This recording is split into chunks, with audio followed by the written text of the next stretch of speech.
Salut à tous, j'espère que vous allez bien, c'est Romain et on se retrouve aujourd'hui pour continuer notre tour d'actu au PSG avec un retour sur le mercato qui vient de s'écouler, de se terminer. Bien sûr, très calme dans le sens des arrivées, même si tu as épuré ton effectif comme jamais j'ai l'impression. Parce que beaucoup plus de ventes que de prêts, de belles opérations, on va pas se mentir, pour beaucoup de joueurs à qui il restait qu'une seule année de contrat, c'est vraiment bien vendu. Mais dans le sens des arrivées, à voir quelle est la conception de chacun d'un effectif d'un champion d'Europe. On ne pouvait pas s'attendre à de profondes modifications, mais peut-être à la marge renforcer la concurrence, c'est vrai.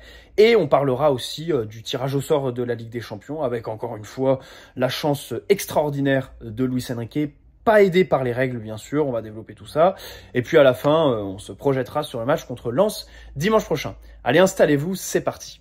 Avant que la vidéo commence, petit placement de produit pour le site Faux2Faux qui vous propose des maillots non officiels, non authentiques, mais d'excellente qualité, que ce soit au niveau des flocages, leur résistance, si vous les lavez pas trop chaud bien sûr, les qualités des coutures, des broderies sur les logos, une grande diversité dans l'offre, notre PSG bien sûr avec le maillot de Jordan et ses fameuses ailes, symbole de notre parcours de Ligue des Champions cette saison, d'autres clubs, des maillots vintage, les sélections nationales, la Formule 1, la NBA, n'hésitez pas à aller checker le lien dans la description, tout comme les informations sur le code promo et les promotions en cours sur la boutique plus généralement. Très souvent, vous en trouvez et c'est très intéressant. Vous ajoutez dans la barre commentaire au moment du paiement le maillot qui vous est offert en fonction du montant donc vous dépensez sur le site avec des délais de livraison compris entre 2-3 semaines grand maximum. Voilà, n'hésitez pas à aller checker tout ça et bien sûr,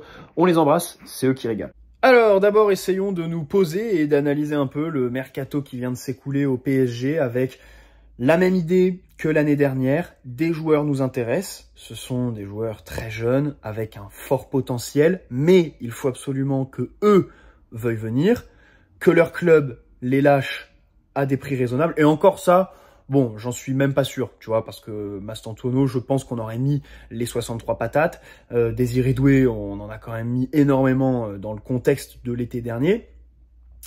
Et si les conditions ne sont pas réunies, il n'y a pas de plan B, il n'y a pas d'histoire de on saisit une opportunité de marché, un mec à 20 millions qui finira comme tous ceux qu'on a eu à refourguer cet été. Donc, sur le papier, c'est vrai que c'est séduisant, bien sûr, cette philosophie. Ça fait grand club, ça fait Real Madrid. Tu viens de remporter une Ligue des Champions, c'est logique, tu vas pas bouleverser ton 11. Et encore, tu l'as fait au poste de gardien. Limite, c'est le truc où on aurait le plus de critiques à faire. Le défenseur central droit, tout le monde le savait. J'aurais été curieux de savoir ce que le PSG aurait fait si Zabarni, on n'avait pas réussi à boucler. On rappelle quand même que l'hiver dernier, quand on le piste, je crois que même Loïc Tanzi le disait, lui qui a été assez fiable sur ce dossier, il viendra pas tant qu'il y aura Safonov, russe, dans l'effectif.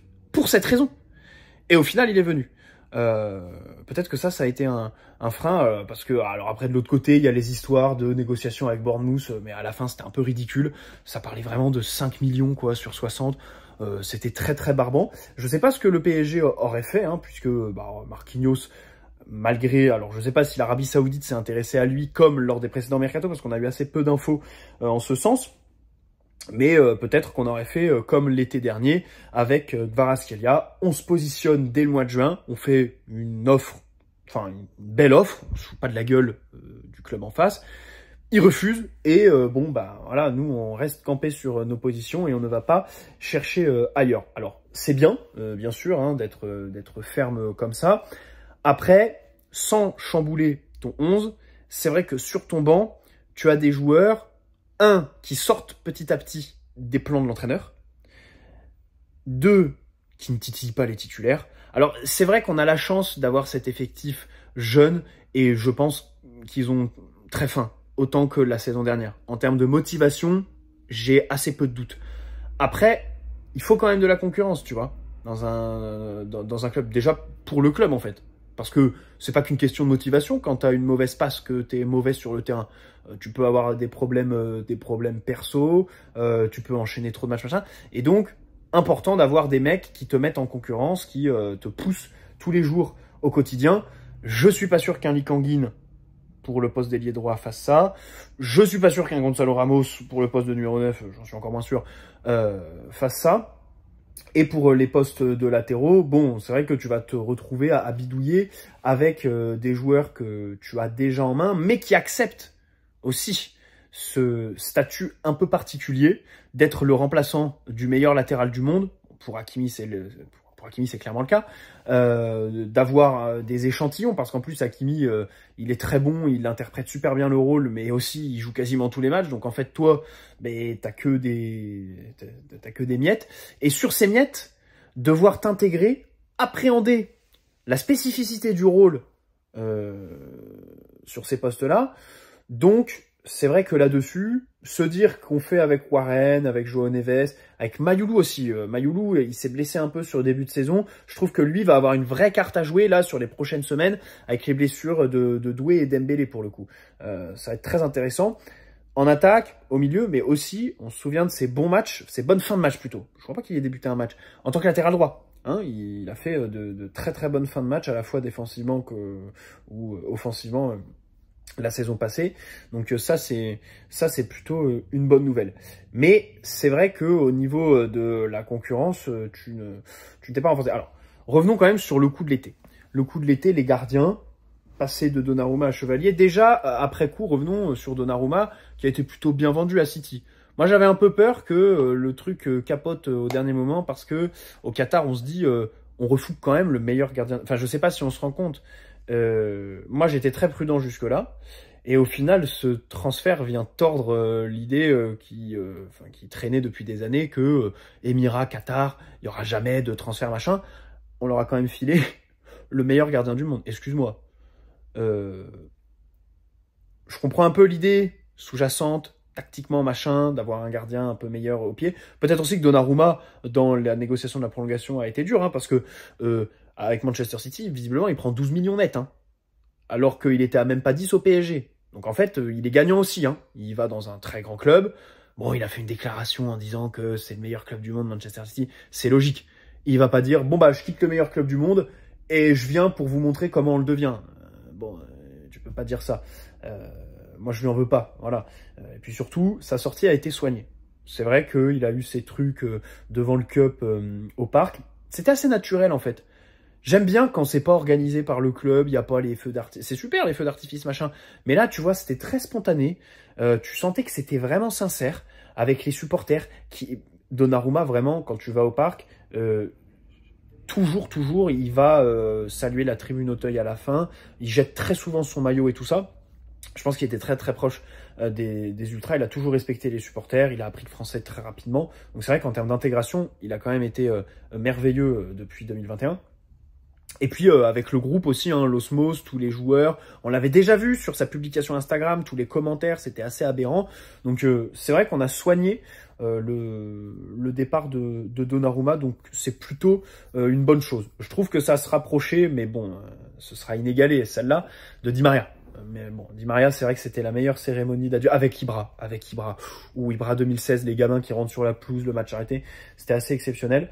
Donc voilà, ça fait plaisir de voir le club réussir, évidemment, cet adieu. Réussir aussi à bien le vendre. 1 an de contrat, 30 millions plus 5 de bonus. Écoutez, je trouve que c'est pas trop mal. C'est quand même pas trop mal. Manchester City était quand même en position de force, tu vois. Ils auraient pu nous faire le tour de force, de nous le laisser pendant 1 an et de le prendre gratos l'année prochaine. Hein. C'est grosso modo ce qu'on avait fait à Milan en 2021. Et je pense qu'ils n'ont pas trop apprécié parce que rappelez-vous, dès 2020, ça parlait de Donnarumma au PSG. Donc là-dessus, on a plutôt géré. J'étais assez sceptique début août, mais au final, ça s'est bien passé. Malgré aussi les déclarations de l'avocat et tout ça, qui menaçaient d'aller en justice. Bon, je me disais, là, ça va froisser Nasser. Et donc, faudrait pas qu'il parte par la petite porte, Donnarumma. Faut pas non plus qu'il raconte n'importe quoi publiquement, ça pourrait un peu gâcher la fin. Et au final, il n'en est rien été. Alors après, c'est vrai que, Chevalier est là, Chevalier s'intègre tranquillement. Je garde quand même la conviction qu'à l'instant T, voilà, on a perdu en qualité sur les arrêts.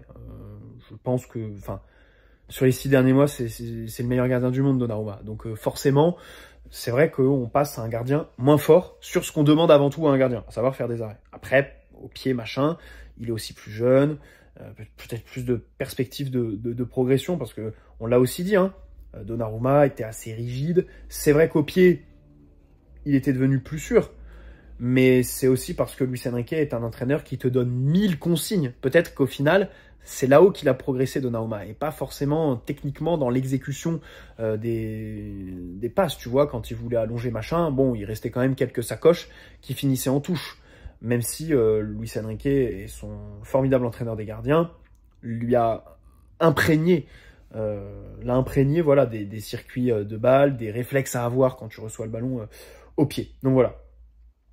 Donc, c'est vrai que là-dessus, sur le poste de gardien, j'attends quand même de voir la campagne de Ligue des Champions. Même si je me dis, en fait, il y a un an, dans la même campagne, on réclamait le départ de Donnarumma, quoi. Hein.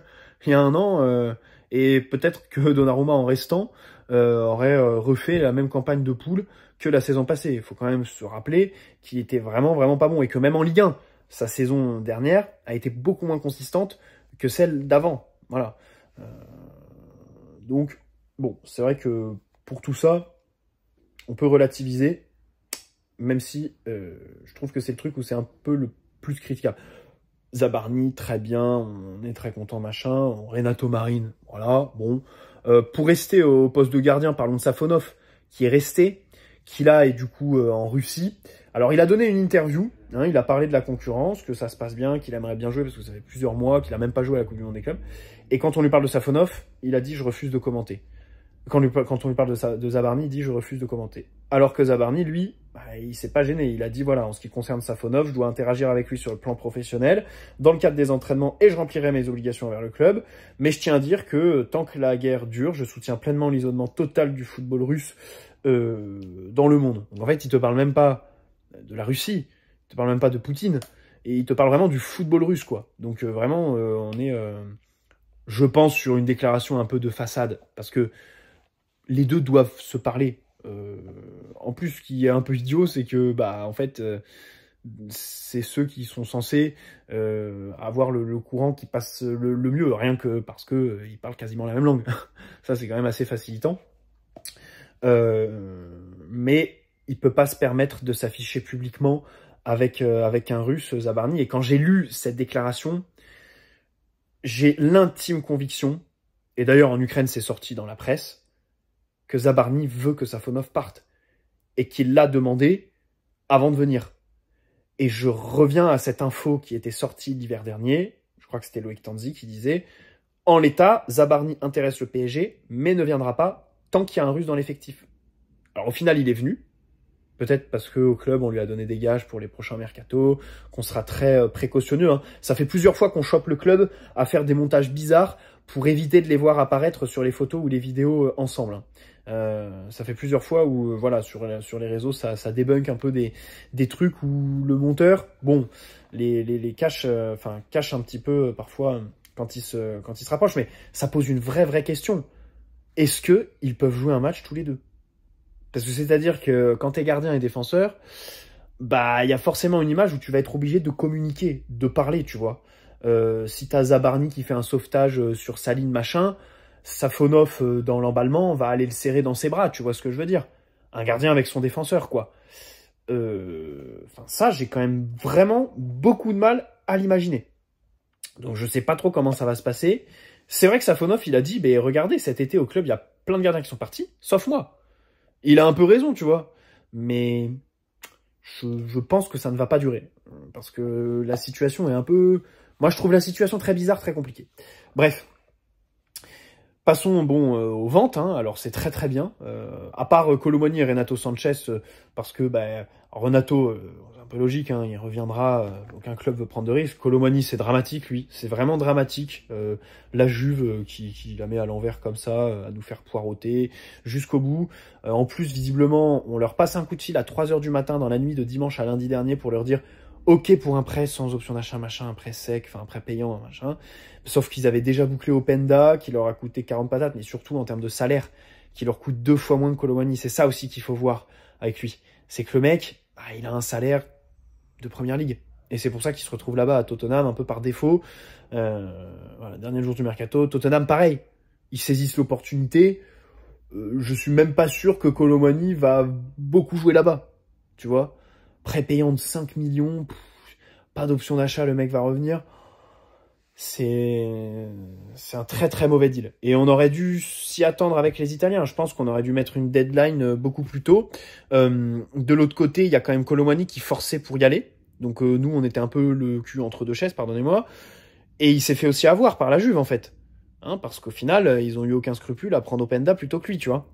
Et de mettre 40 patates sur Openda. Plus 20 sur Zegrova. Donc c'est un peu dommage. Bon, on est sur vraiment un transfert cataclysmique, une catastrophe industrielle totale. Ce qui est bien, c'est qu'en première ligue, il sera regardé, il pourra prendre en valeur s'il joue bien. Mais si ça se passe mal, là, il faudra compter sur les clubs du ventre mou pour le reprendre. Parce que là, il n'y aura plus du tout de top club machin pour signer Randall. Donc ça va être très difficile. Carlos Soler à la Real Sociedad le dernier jour du mercato pour 8 millions et seulement 50% des droits. Donc c'est-à-dire qu'on prend 50% d'un prochain transfert. Même pas de la plus-value qui sera faite, d'un prochain transfert. Donc ça c'est très fort. Asensio en Turquie pour 7 millions, je trouve ça pas mal. Hein, parce qu'au début ça parlait de 15 millions. Mais il restait 1 an de contrat. Le mec il a la trentaine, on l'a pris gratuitement. On va pas faire la fine bouche, on va pas demander 15 millions pour Marco Asensio. Au final il a fait un peu attendre tout l'été parce que il sentait qu'il sortait d'Aston Villa, qu'il aurait pu avoir un meilleur truc que la Turquie, mais au final il n'a pas eu et il va à Fenerbahçe pour 7 millions, 500 000 de bonus visiblement. Écoutez, puis surtout le salaire qu'on s'économise, ça c'est parfait. Tout comme les Skriniar, Arnao Tenas qui repart pareil, voilà, c'est très bien pour lui, il va pouvoir prendre du temps de jeu. Lui pour le coup, je pense, et là je repense à Lucas Hernandez, parce que j'en ai parlé dans la vidéo hier, de Lucas Hernandez, que je comprenais pas trop pourquoi il reste. Cet été, t'as quand même fait partir beaucoup de joueurs de vestiaire. C'est idiot, mais Arnao Tenas, il mettait l'ambiance. T'as qu'à regarder les stories. Kimpembe, il va partir.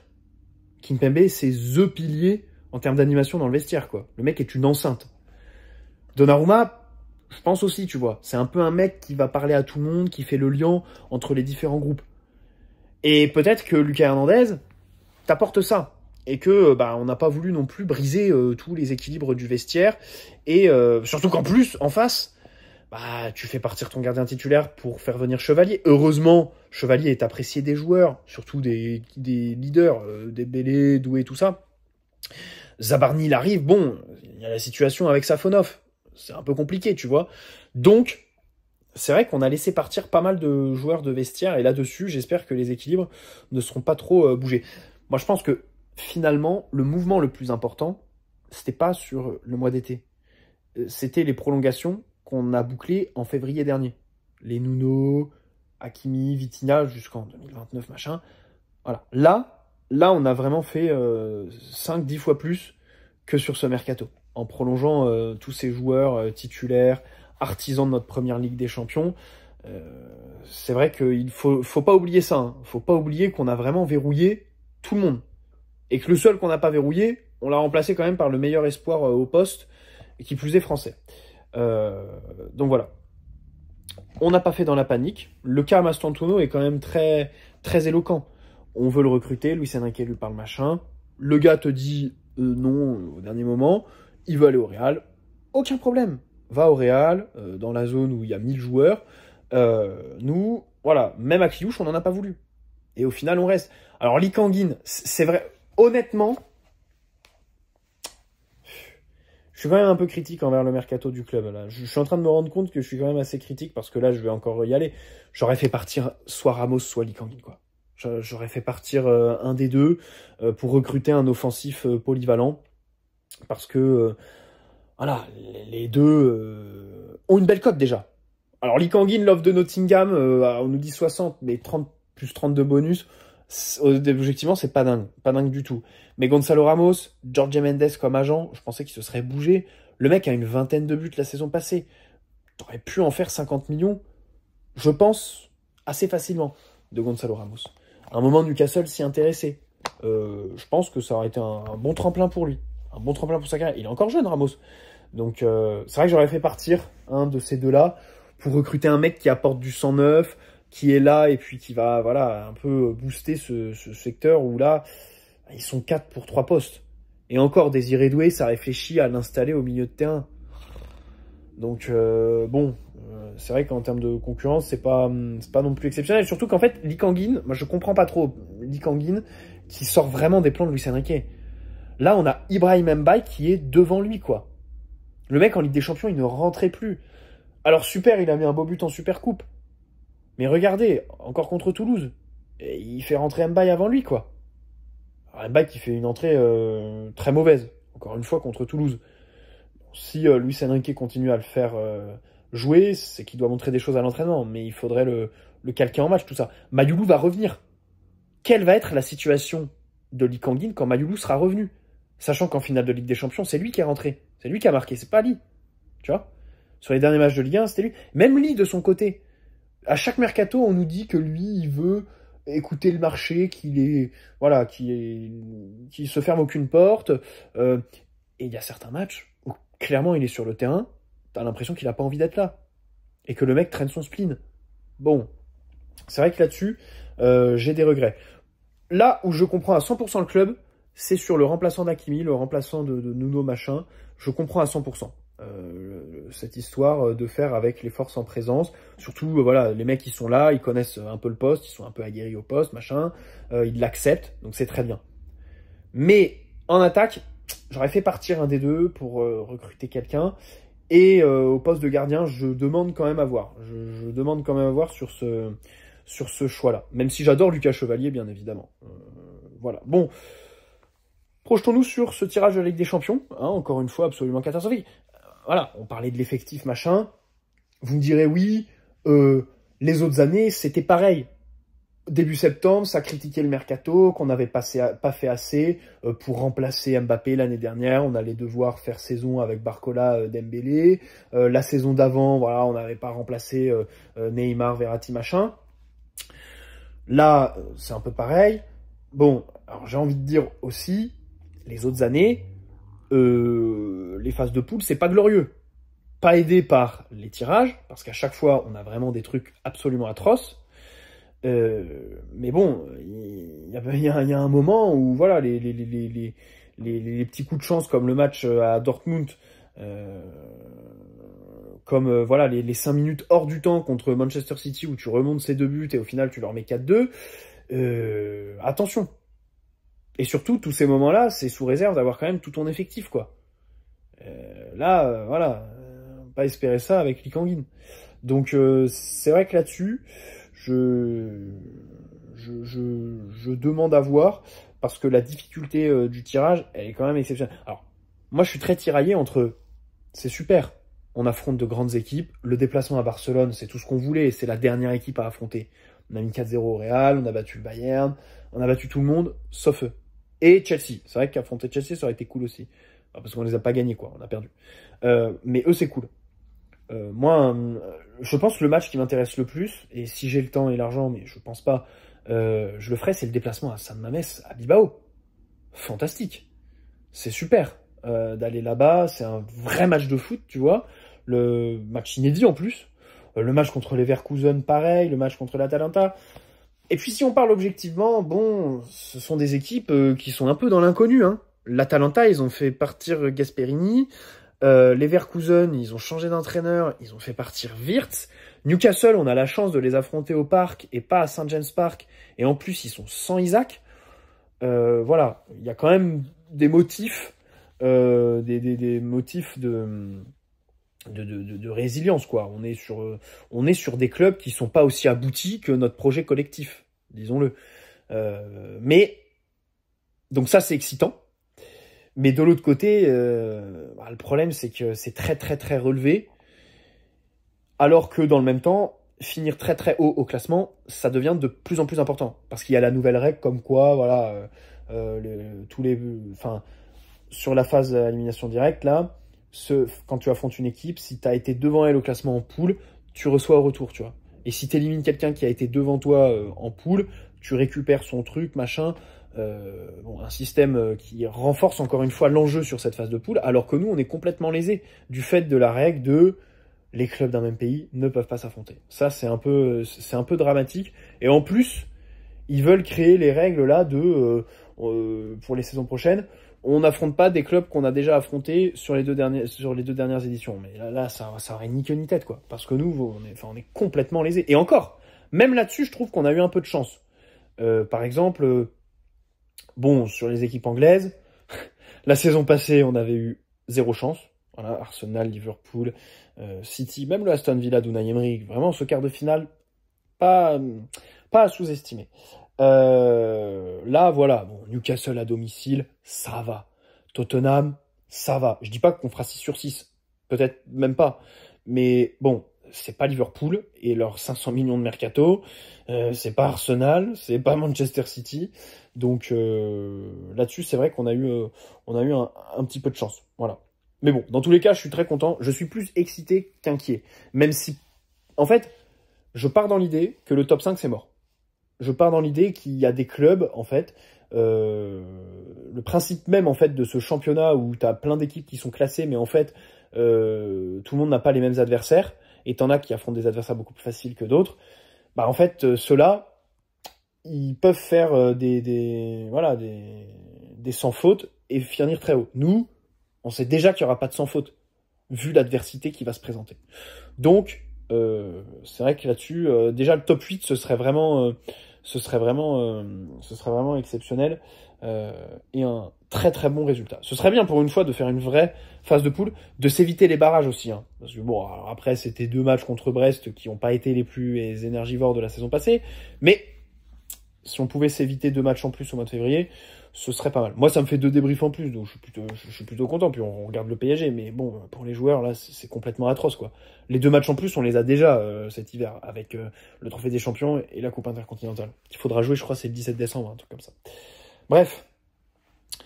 Prochain match contre Lens, dimanche prochain, à 17h15. Une programmation atroce, parce qu'on joue ensuite le mercredi, et normalement, quand t'es post-trêve international et avant la Ligue des Champions, soit tu joues le vendredi soir, soit tu joues le samedi soir, mais pas le dimanche en fin d'après-midi. Et vous savez pourquoi on joue comme ça? Parce que c'est beIN Sport qui a le match. beIN Sport, on rappelle, qui est détenu par le Qatar, donc qui est censé nous arranger, parce que c'est la même propriété. Eh ben non, beIN Sport, ils nous ont mis le dimanche, parce que le samedi, sur le même fuseau horaire, même plage horaire, il y a le Real qui joue. Et donc, ils veulent mettre le Real tout seul, et nous tout seul le lendemain, pour maximiser les audiences. Tu te doutes bien que s'ils mettent les 2 en même temps, ça divise les audiences en 2. Et donc là, ils peuvent maximiser en ne mettant pas de concurrence à chacun des 2 matchs. Et c'est nous qui sommes lésés. Ça, on l'avait jamais fait encore. Hein. Ça, c'est c'est très très lunaire quand même, ce que la Ligue nous ont sorti cette semaine avec cette programmation du match contre Lens. Qu'on débriefera bien sûr. Alors, j'essaierai de faire un avant-match, mais c'est pas dit. Et il y aura le débrief qui sortira dimanche soir aux alentours de 20h. Pas de problème là-dessus. Ok les amis, d'ici là, bonne semaine à tous. Et puis, on se dit à dimanche prochain pour retrouver vraiment là le vrai rythme. Hein. Là, ça y est, ça va commencer. Et on espère que on retrouve un peu de consistance collective, disons. Mais on a déjà entrevu ça contre Toulouse, comme on l'a dit dans la vidéo d'hier. Donc ça, c'est plutôt un bon signe. Allez, ciao les amis, prenez soin de vous, et n'hésitez pas à poser un like si cette vidéo vous a plu, comme d'habitude. Ciao!